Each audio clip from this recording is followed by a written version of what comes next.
Finally tonight, his love of animals still inspires us all.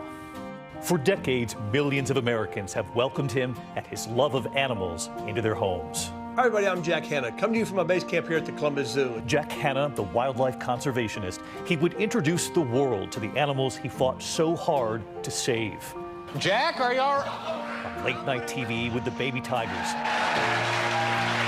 I'll take Jack Hanna for the block this time. All right, Jack Hanna. On Hollywood squares. That's a sloth. It's a two-toed sloth. Okay. See there? On GMA with Charlie and Diane. Diane's a good sport. Jack Hanna on land, at sea, always connecting, always teaching, always with a focus on conservation. The turtles. Yeah, there you go. The grizzly bears. The joy I had of seeing that bear free again. And tonight, his daughters now revealing their father has dementia, they believe Alzheimer's. He is now 74, and they write, he spent his life connecting people and wildlife because he has always believed that having people see and experience animals is key to engaging them in more impactful conservation efforts. He always said, you have to touch the heart to teach the mind. I hope you enjoyed seeing the world through the eyes of animals.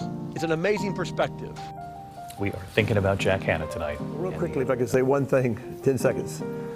The Hanna family, the Columbus Zoo, Cincinnati Zoo, and the zoo world, this is obviously a terrible tragedy, but however, we have given over tens of millions of dollars over the last years to the gorilla world, both lowland and mountain gorillas. I happen to have a home 3 miles from where the gorillas live in Rwanda.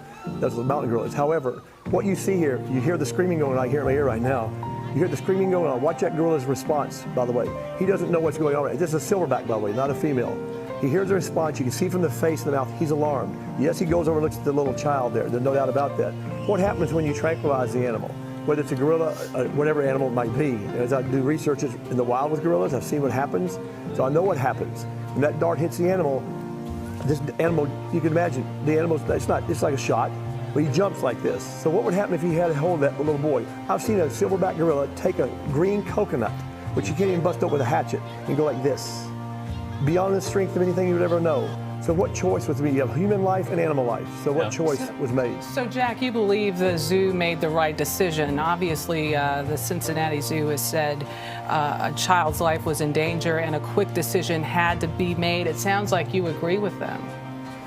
I agree 1,000%. Because why?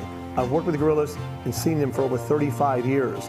I have a home next to them in Rwanda, the mountain gorilla. These are lowland gorillas in the Congo, which I just filmed in Gabon in Africa.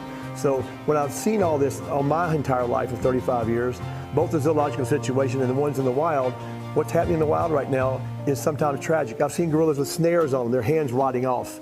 We try and provide millions to protect the gorillas. The point is, this animal, they made the correct decision. As a matter of fact, it's a millisecond decision.